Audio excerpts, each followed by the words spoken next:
welcome to some of you, the beautiful downtown Grand Rapids, and to the Pew campus here at Grand Valley State University and the School of Social Work. I'm Dr. Brandon Euchre. I'll be facilitating the discussion today on sport and development for peace. First, I want to start off with a thanks for the people at the School of Social Work, for my graduate assistant Liza, who's done a lot to help put this together, and for the students who enrolled in the class, and for all of you for the work that you guys are doing in promoting this kind of not new to use sports for non-sports reasons, but new in terms of kind of formally, systematically tackling such an issue. I'm going to have you're sitting here right now, and I'm going to have you actually, at least you on the panel, move up to the front in a little bit. But I wanted to start us off to just get us all on the same page by showing a 2.5-minute clip from the UN, from the Special Secretary of the UN on sport and development for peace. So let me do that, and then then I'll have you panelists move up here, and then I'll introduce you all once we have moved the seats. So give me a second to all the guests that we have here on the panel today. I'll just go in the order that I have here on my list, and so I'll jump around a little bit here, but because you all sat sometimes not next to people that from your organization. So anyway, let me start with Tony Comden. Tony is the president of the board for West Michigan Miracle League, which is an organization that provides Little League opportunities for children with disabilities. Correct me if I'm wrong, we're looking at building the first West Michigan Miracle League Park in Rockford. That's right. In this spring, is that correct? So I'll hope to hear a little bit more about that. He has both his undergraduate and his law degree from the University of Michigan. And he's also, outside of his role as the president of West Michigan Miracle League, you're a partner of the law firm of Miller Johnson. Next I have on my list, Andrew Page. Andrew is the vice president of operations for the YMCA. He recently was promoted from the executive director of the YMCA at here in the Huntington D YMCA, just across the street from us. He was the former CEO also of the Boys and Girls Club of Greater Holland. He was the 2007 recipient of the Spirit and Vision Award given by the Boys and Girls Club of America. He also has a private pitching business that where he's coaching. Okay, great. And he's here to, as a representative, talk more about the YMCA. Next on my list, I have Sarah Silva-Noinen, who is a case manager from Washtenaw County PATH, and also co-founder. Well, PATH is a state of Michigan welfare system program. It provides, it's basically helping homeless people, so we go out and find people who are living on the streets and provide mental health services to people who are on the streets. Great. But also she's the co-founder with the panelist I'm going to mention next. She's the co-founder of the Street Soccer Project Outreach Team that's in Ann Arbor. She has a bachelor's in psychology from Heidelberg College and a master's from Spring Arbor in counseling. And she is not only the former founder of the team, or co-founder of the team, she is also one of the coaches on the team as well. Next, sitting next to her is Linda Bacigalupi. She received her bachelor's in psychology from Allegheny College, her master's of clinical psychology from Eastern Michigan University. She works on an ACT treatment team, providing mental health services. And she also co-founded the Street Soccer Project along with Sarah, and is also still a coach on the team. Next to your right is James, and James Besting is well, he has an associate's in English, then a bachelor's in psychology, a bachelor's in education, a master's in education, and an associate's in nursing. Correct? He is, after leaving as a teacher for 30 years, you went back to school to get a nursing degree, and you are now a nurse for, among many other places, including Washtenaw County PATH, but you're also the nurse for the Street Soccer Project outreach team. Great. And next to you is David After. Altair. Say it one more time for me. Altair. Thank you. David is a former player on the Street Soccer Project outreach team. Currently is a volunteer at Washtenaw County Port and helps coach the Street Soccer Project that the others are involved with.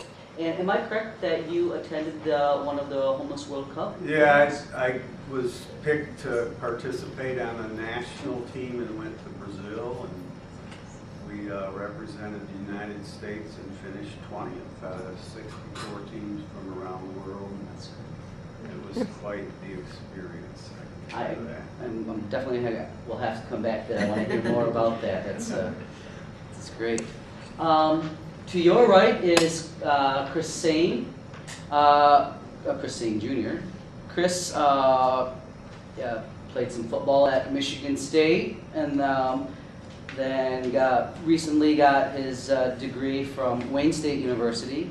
But he's here as a representative and founder and director of Grand City, or Grand City Sports, which is a nonprofit organization here in Greater Grand Rapids that serves at-risk youth and uses sports as a vehicle. Primarily, sounds like to do a lot of mentoring and supporting youth around education.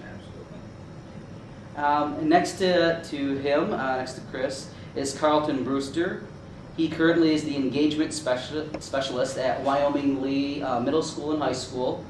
You're also the wide receivers coach for Wyoming Lee varsity football team, and a former NFL wide receiver. Played a couple of years, let me see, Green Bay, San Diego, Denver. You will. Yeah. Great, and also a star athlete at Ferris State University. Next on my list is Leanne Scanlon. She enters her 19th season as Grand Valley State University's head volleyball coach. This is her 19th season, and she just completed her 18th and her 18th consecutive winning season. Along with many other volleyball coaching awards, she brought the Grand Valley volleyball team to the 2005 national championship, which they won, and she has, around a 75% winning percentage career, and was a 4-year starter at Eastern Kentucky University when she played, and an All-American there, and was also named the Female Athlete of the Year for Eastern Kentucky in 1983. So she's here representing Grand Valley's volleyball program and coaching in general. And next to her is her assistant volleyball coach, Jason Johnson, who has been with Coach Scanlon for the last 14 years. So he's been a part of the national championship team and several Final Fours, several Elite Eights. And you also do a lot of volunteer volleyball coaching and coaching at the AAU level and in the community. So and also former head volleyball coach at Allendale High School, which home of Grand Valley. So again, thank you all and welcome and thank you for coming. And why don't I come back to you, David, if it's okay, and start with you as probably the most recent participant in a Sport for Development and Peace program. So I'd be interested in hearing more about what the experience was like for you, what impact it had on you. Well, I grew up in probably a sort of poverty-stricken neighborhood, so I was never really was able to be involved in anything that was so spectacular, almost, you could say, and it made me feel like that I was a part of a bigger something, you know, that, and there was, I've always been a peace-loving person in my life, and here now I'm with thousands of peace-loving people from around the globe that are trying to do the same thing I'm doing, all semi-homeless or in transition and trying to make something of their lives. And so it was an honor and a privilege to be a part of the United States team. You know, I felt like I'd like to make this joke about the movie The Jerk when he said he seen his name in the phone book and he said, "I'm somebody." So it was, I kind of felt like somebody again, you know. And I've part of that. The reason is because I was homeless and semi-homeless and had a very long and difficult struggle with recovery from alcohol and drugs and abuse, and this has given me an outlet, you know. And it's I actually have recruited many people since getting involved, and it's just been a blast. I mean, I can't, you know, describe it any other way. It's just fun every week. And you see people that, you know, they never, like I never played soccer until 3 years ago.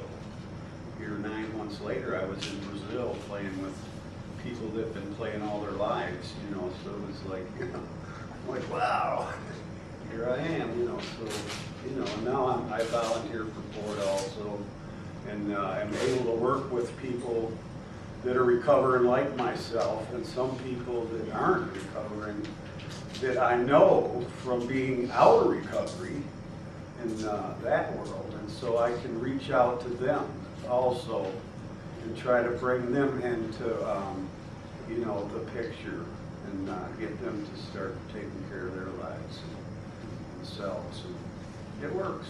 It's good stuff, you know. And my caseworker pushed me to do it, and heck, I actually seen Jim out there, and I said, if he can do it, I can. Well, let me ask about the Do It. Can you, any of you, tell or explain to those who might not know about your program a little bit more of what it is and what it does? Well, we all work for, Dave had mentioned in PORT, which stands for Project Outreach Team, which is part of a community mental health program. So we are, we work with mentally ill adults. And then the PATH program is a specialized outreach for the homeless that are mentally ill. And it just so happened that Sarah heard, it's kind of a long story how we found out about this, the soccer program, but she was the one that kind of initiated it, and she recruited me, and we just started asking people from the shelter to come on out to the park down the street and just play soccer with us. And it's turned into a weekly thing where we just have people come out. For us, it's an engagement tool. It allows us to connect with people that we otherwise might have difficulty connecting with, and then building a relationship with them, and then that gives us an opportunity to connect them with resources and services eventually. And, you know, hopefully having those great benefits that Dave was talking about, feeling part of something, you know, just reaping all those benefits of the team aspect of it. And let me go now, because you were talking about